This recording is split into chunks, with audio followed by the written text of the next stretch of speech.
আমার ছেলে আমার সাথে অভিমান করেছে। কেন অভিমান করেছে জানেন? তার চিকেন বিরিয়ানি অনেক বেশি পছন্দ আর অনেক দিন যাবৎ তার জন্য আমি চিকেন বিরিয়ানি রান্না করি না। তাই আজকে সকালবেলা একদম ঘুম থেকে উঠে চিকেন বিরিয়ানি রান্না করলাম। দেখা যায় ওর বাবা হচ্ছে বিরিয়ানিটা একদমই পছন্দ করে না, সেজন্য রান্না করা হয় না।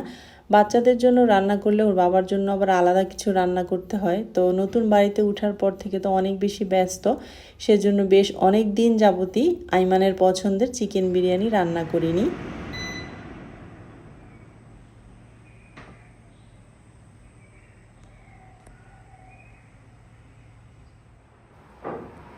আসসালামু আলাইকুম everyone, welcome back to Monira's world. আমার একটা লাইফস্টাইল ব্লগে আপনাদেরকে বরাবরের মতো ওয়েলকাম করছি। আশা করছি দেশে এবং দেশের বাহিরে যে যেখানে বসে আমাকে দেখছেন, আপনারা আমাকে অনেক বেশি ভালোবাসা থেকেই দেখছেন।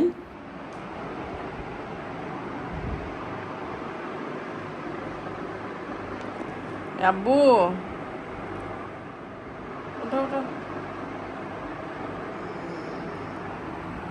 এখন বাজে সকাল 6টা 40। সকালবেলার আবহাওয়াটা কিন্তু খুব সুন্দর ছিল। একটু বারান্দায় এলাম, ওই তো আমার বোনের বাড়িতে বোনের গাছে পেঁপে দেখা যাচ্ছে। এই কলা গাছগুলো একটু কাটতে হবে, ছাড়তে হবে আর কি।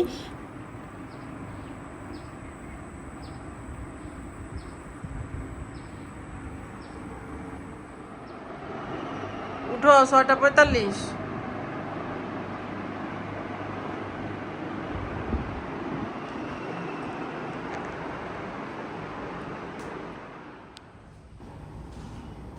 আমি উঠেছি সেই ভোরবেলায়।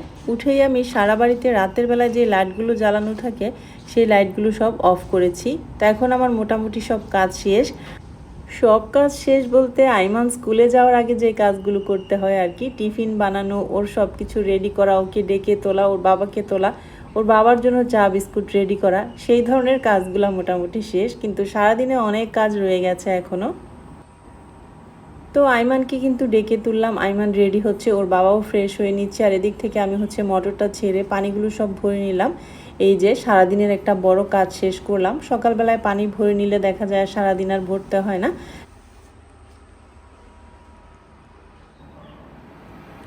এখানে হচ্ছে আমি ইলেকট্রিক চুলায় আমার হাজব্যান্ডের জন্য চা বসিয়ে রেখেছিলাম। চাটা মোটামুটি হয়ে গেছে, ওর বাবাও ফ্রেশ হয়ে চলে এসেছে। চাটাকে এখন চুলা থেকে নামিয়ে নিব।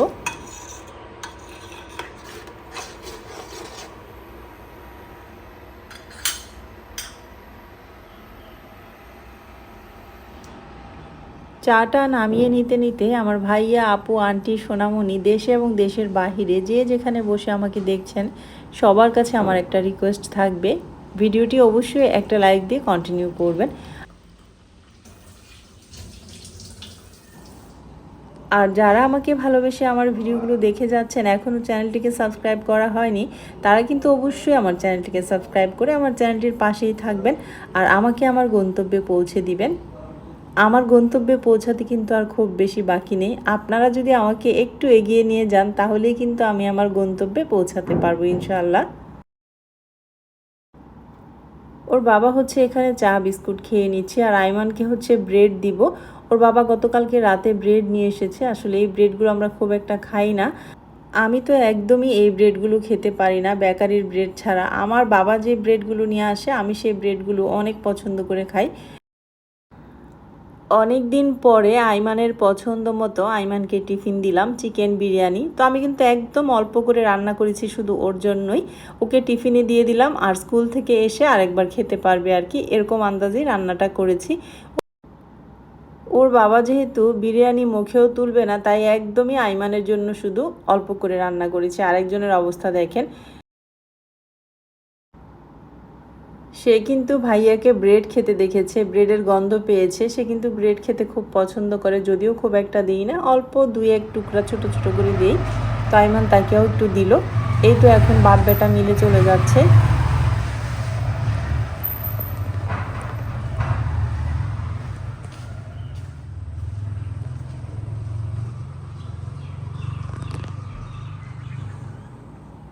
আমাদের গেটের সামনের এই জায়গাটাতে স্ল্যাব বানিয়ে দেওয়া হয়েছে। আরও একটু গুছগাছ করতে হবে বা আরও একটু ঠিকঠাক করতে হবে।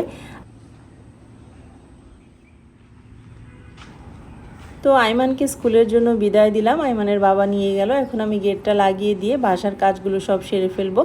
এখনও মিস্ত্রিরা আসেনি, যেহেতু এখন 7:30 মতো বাজে। মিস্ত্রিরা আসতে আসতে দেখা যায় 8:05 কি 10 বাজিয়ে ফেলে। আমি আইমানের বেডরুমটা হালকা পাতলা একটু ঝাড়া দিয়ে গুছিয়ে নিলাম। আসলে গুছানোই থাকে আইমানের রুমটা, আর আইমান নিজ হাতে তার রুমটা গুছাতেই বেশি পছন্দ করে। আমি আসলে ওরকমভাবে কিছু তার রুমে গুছাইও না। দেখা যায় আমি গুছিয়ে নিলেও সে স্কুল থেকে এসে আবার নিজের মন মতো গুছিয়ে নিবে। আর ওর বিছানায় কিন্তু কোনো চাদর দেখতে পাচ্ছেন না আপনারা, তার কারণ হচ্ছে ও আমার সাথে রাগ করে বিছানার চাদর বিছায় না।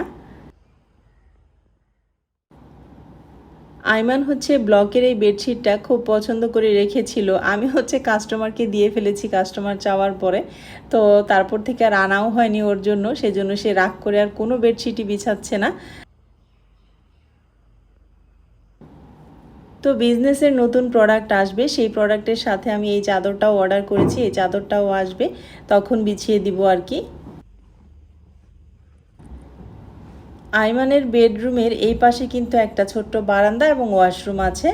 পর্দা দিয়ে ঢাকার কারণে কিন্তু খুব একটা বোঝা যায় না। আমি একটু পর্দাটা সরিয়ে আপনাদেরকে শেয়ার করলাম।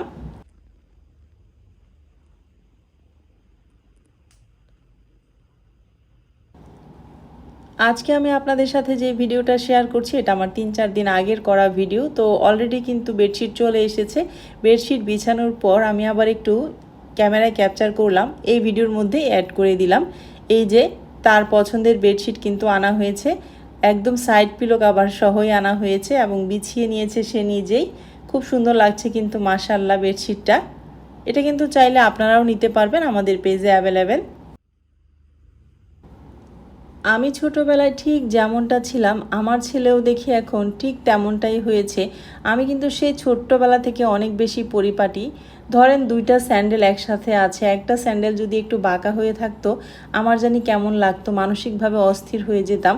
আমার ছেলের মধ্যেও সব কিছুই সেরকমটা আমি দেখতে পাই এখন। কারণ ওর ঘরের প্রত্যেকটা জিনিস দেখেন ওর নিজের হাতে রাখা, নিজের হাতে সাজানো গুছানো। খালা যে কাজ করতে আসে, খালাকে কিন্তু আইমানের এই পাশে ঢুকতে দেই না। আইমান নিজেই হচ্ছে মপ দিয়ে ওর রুমটা মুছে নেয়। আমি মাঝে মাঝে ঝাড়ু দিয়ে দেই, ও কিন্তু ঝাড়ু দিয়ে ফেলে। এতটাই পরিষ্কার আমার ছেলে, এত ছোট বয়সে এত পরিষ্কার পরিচ্ছন্ন, এত গুছগাছ করে চলে। আমিও মাঝে মাঝে ওর এনার্জি দেখে টায়ার্ড হয়ে যাই, যে এত এনার্জি পায় কোথা থেকে। স্কুল থেকে এসে আবার সে তার সব জায়গা মতো টিপটপ রেখে একদম ফ্লোরটাকে ঝাড়ু দিবে, আবার মপ দিয়ে মুছবে। আমি মাঝে মাঝে এখন রাগ করি, বকা দিই যে এগুলো রাখো, এগুলো রেখে পড়াশোনা করতে হবে, তোমার এগুলোর সময় নেই। খালাকে দিয়ে আমি ঘর মুছিয়ে নিব, কিন্তু সে একটাই কথা বলে, মা আমার রুমে খালাকে ঢুকিও না। খালা আমার সব জিনিস উলট পালট করে ফেলে। দেখেন সে স্কুলে যাওয়ার সময় তার স্যান্ডেলটাও কিন্তু, ঘরে পরার স্যান্ডেলটাও একদম পারফেক্ট জায়গায় রেখে গিয়েছে। এখানে এসে আবার স্কুল থেকে এসে আর কি এখান থেকে পড়বে।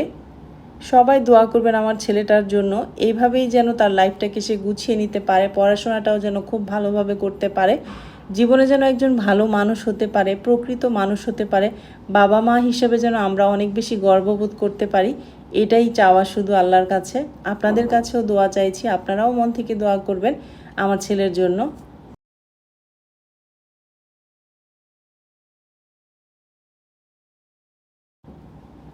এখন আমি চলে এলাম আমার বেডরুমে। আমার বেডটাকেও আমি গুছিয়ে নিলাম। আমার বেডরুমটা যদিও অনেক বড় না, ছোট। আপনারা তো সবাই জানেন দোতলা কমপ্লিট হওয়ার পর কিন্তু আমরা 2 তলায় থাকবো। নিচের এগুলো এজন্য খুব ছোট ছোট ফ্ল্যাট করা হয়েছে, মন মতো কিছুই গুছিয়ে উঠতে পারি না। আরিয়ানার কাপড় চোপড় তো বেশিরভাগই নিয়ে গেছে, তারপরেও আছে 4-5 কার্টুন। আমার কাপড় চোপড়ও কার্টুনেই ভরা আছে এখনও, যেহেতু আমরা এখানে পার্মানেন্ট না, দোতলায় থাকার চিন্তা ভাবনা আছে যদি আল্লাহ রিজিকে বা তৌফিকে রাখে। আমাদের দোতলার কাজ হচ্ছে একটু একটু করে। মিস্ত্রিরা দেখা যায় একটানা 7-8 মাস কাজ করেছে, এখন একটু মাঝে মাঝে গ্যাপ দেয়। তো যাই হোক, অত তাড়াহুড়া করছি না, আস্তে ধীরেই দোতলার কাজটা শেষ করব। 1 মাস হয়ে গেছে আমি আমার নতুন বাড়িতে উঠেছি, কিন্তু আমার মেয়ে এখনও আমার বাড়িতে আসতে পারেনি। তার কারণ হচ্ছে 29 তারিখে আসার কথা ছিল, কিন্তু ওদের বেশ কয়েকটা বিয়ের দাওয়াত পড়ে গেছে, তাই আর আসতে পারলো না। এখন আবার বলছে মা 16 তারিখ থেকে আমার সেমিস্টার ফাইনাল পরীক্ষা, এখন আর আসতেই পারবো না। তারপর আবার এই মাসেই ওর এলিফি আছে, এলিফিতে যাবে। এলিফিতে 10-15 দিনের ব্যাপার স্যাপার, সব কিছু মিলিয়ে জিলিয়ে কিন্তু আমার মেয়ে এখনও আমার বাড়িতে আসতে পারলো না। তো আমি একটা কথাই বলবো, মেয়েদের জীবনটাই আসলে এরকম, তাই না? এখন আমি বুঝি আমার মায়ের কষ্টটা।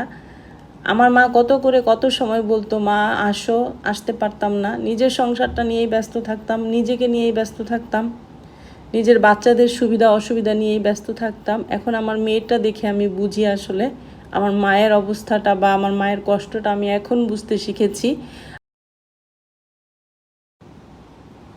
আমার মেয়ে আরিয়ানাও কিন্তু এখন তার শ্বশুর বাড়ির সব ভালো মন্দ চিন্তা ভাবনা করেই বাবার বাড়িতে আসে।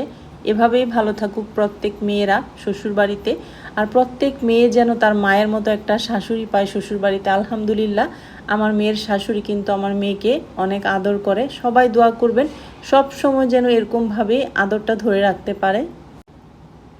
আপনাদের সাথে কথা বলতে বলতে আমি ইমোশনাল হয়ে পড়েছিলাম। আমি আমার শোরুমটা কিন্তু আপনাদেরকে শেয়ার করে ফেলেছি। শোরুমটা মোটামুটি গোছানো হয়েছে, প্রোডাক্ট আসতেছে, প্রোডাক্ট যাচ্ছে। আপনাদের পছন্দ মতো, আপনাদের ডিমান্ড অনুযায়ী আপনাদের প্রোডাক্ট দিতে পারছি আলহামদুলিল্লাহ।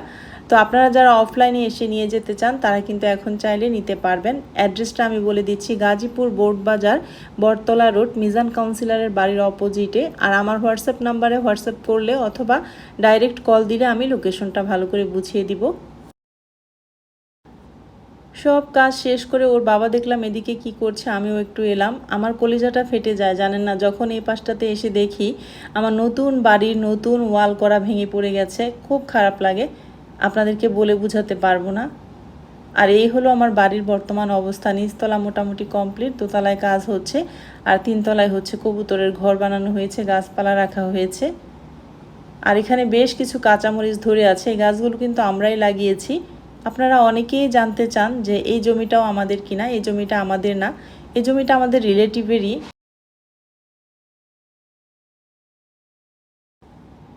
যে ওয়ালটা ভেঙে পড়েছে সেই ওয়ালটা এখন আর করা যাবে না, বর্ষা না গেলে শীতে নাকি করতে হবে। সেজন্য এখন কোনো রকম সাপোর্ট দিয়ে আমরা কিন্তু এভাবেই রেখে দিয়েছি।